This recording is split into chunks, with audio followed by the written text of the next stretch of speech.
Friends, എന്തുകൊണ്ടാണ് നമ്മൾ എടുക്കുന്ന പല ഡിസിഷൻസും നമുക്ക് നല്ല രീതിയിൽ മുൻപോട്ട് കൊണ്ടുപോകുവാൻ കഴിയാത്തതെന്ന് നിങ്ങൾ ചിന്തിച്ചിട്ടുണ്ടോ?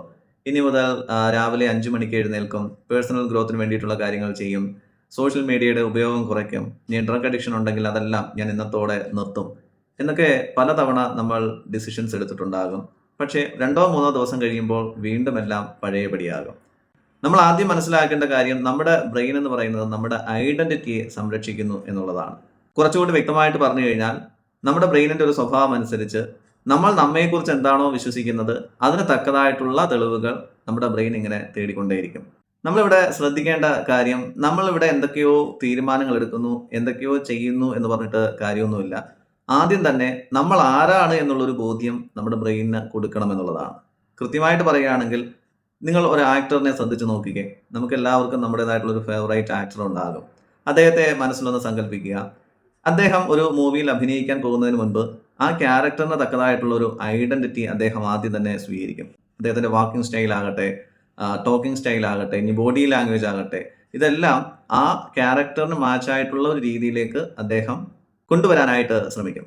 അദ്ദേഹം ഇപ്പോൾ ഈ എന്തെങ്കിലും അഭിനയിച്ചു കൂട്ടുന്നു എന്ന് പറയുന്നതിൽ യാതൊരു കാര്യവുമില്ല. പിന്നെയോ അദ്ദേഹം ആ ഒരു വ്യക്തിയായി മാറുന്നതിലാണ് അദ്ദേഹത്തിന്റെ ആദ്യത്തെ വിജയം എന്ന് പറയുന്നത്.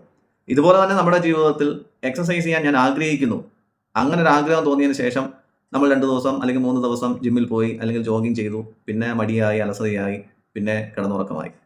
അപ്പോൾ അവിടെ നമുക്ക് ഈ ഡിസിഷൻ ഒന്ന് മാറ്റി നോക്കിക്കേ. അതായത്, നമ്മൾ ഇതുപോലൊരു ഐഡന്റിറ്റി സ്വീകരിക്കാൻ ശ്രമിക്കുക. ഞാൻ എൻ്റെ ആരോഗ്യത്തെ അങ്ങേയറ്റം വിലമതിക്കുന്ന ആളാണ്, എൻ്റെ ആരോഗ്യം എനിക്ക് അങ്ങേയറ്റം പ്രിഷ്യസ് ആണ്. ഈ രീതിയിൽ നിരവധി തവണ ഒന്ന് ചിന്തിച്ച് നോക്കിക്കേ. നമ്മൾ തനിയെ എഴുന്നേറ്റ് എക്സസൈസിന് പോകും, നമ്മുടെ മടിയും അലസതയൊക്കെ അങ്ങോട്ട് മാറാൻ ശ്രമിക്കും. അപ്പോൾ നമുക്ക് നമ്മുടെ ഐഡന്റിറ്റി ചേഞ്ച് ചെയ്യുവാനുള്ള ഒരു എക്സസൈസിലേക്ക് പോയാലോ? ആ എക്സസൈസിലേക്ക് പോകുന്നതിന് മുമ്പ് തന്നെ നമ്മുടെ പേജ് കൂടി ഒന്ന് ഫോളോ ചെയ്യുക. ഫ്രണ്ട്സ്, അടുത്തൊരു 7 ദിവസത്തേക്ക് നിങ്ങൾ എന്താകാൻ ആഗ്രഹിക്കുന്നോ അതിനെക്കുറിച്ച് നിങ്ങൾ ചിന്തിക്കാനായിട്ട് ശ്രമിക്കുക. അതിനെക്കുറിച്ച് നിങ്ങൾ സംസാരിക്കാൻ ശ്രമിക്കുക, മറ്റുള്ളവരുമായിട്ട് ഡിസ്കസ് ചെയ്യാൻ ശ്രമിക്കുക. എന്ത് ചെയ്യുന്നു എന്നുള്ളതിനെക്കുറിച്ച് ചിന്തിക്കുകയേ വേണ്ട. അങ്ങനെ ചിന്തിച്ചിട്ട് യാതൊരു കാര്യവുമില്ല. നിങ്ങൾ ഡിസിപ്ലിൻഡ് ആയിട്ടുള്ള ഒരു വ്യക്തിയാകാൻ ആഗ്രഹിക്കുന്നു. അപ്പോൾ ഞാനൊരു ഡിസിപ്ലിൻഡ് ആയിട്ടുള്ള വ്യക്തിയാണ് എന്നുള്ള രീതിയിൽ നിങ്ങൾ ചിന്തിക്കുമ്പോൾ ഈ അടുക്കും ചിട്ടയും ഒക്കെ താനെ നമ്മുടെ ജീവിതത്തിലേക്ക് വന്നു ചേരും. ഇനി ഞാൻ പഠിക്കാൻ അങ്ങേയറ്റം ആഗ്രഹമുള്ള ഒരു വ്യക്തിയാണെന്ന് നിരന്തരമായിട്ട് പറഞ്ഞ് ഒരു പാറ്റേൺ നമ്മുടെ ബ്രെയിനിൽ ഉണ്ടാകുമ്പോൾ നമ്മൾ തനിയെ പോയിരുന്ന് എങ്ങനെയെങ്കിലുമൊക്കെ പഠിക്കാൻ ശ്രമിച്ചിരിക്കും. അലസതയും മടിയും ഒന്നും നമ്മളെ ബാധിക്കുകയില്ല. അപ്പോൾ ഫ്രണ്ട്സ്, നമ്മുടെ ജീവിതം മാറുന്നത് ഗോളുകളിലൂടെയല്ല, നമ്മുടെ ഐഡന്റിറ്റി മാറുന്നതിലൂടെയാണ്. നമ്മുടെ ഐഡന്റിറ്റി മാറുന്നതിലൂടെ നമ്മുടെ ഡിസിഷൻസ് മാറുന്നു, നമ്മുടെ ഡിസിഷൻസ് മാറുന്നതിലൂടെ നമ്മുടെ ഹാബിറ്റ് മാറുന്നു, നമ്മുടെ ഹാബിറ്റ്സ് മാറുന്നതിലൂടെ നമ്മുടെ ജീവിതവും മാറുന്നു. Okay friends.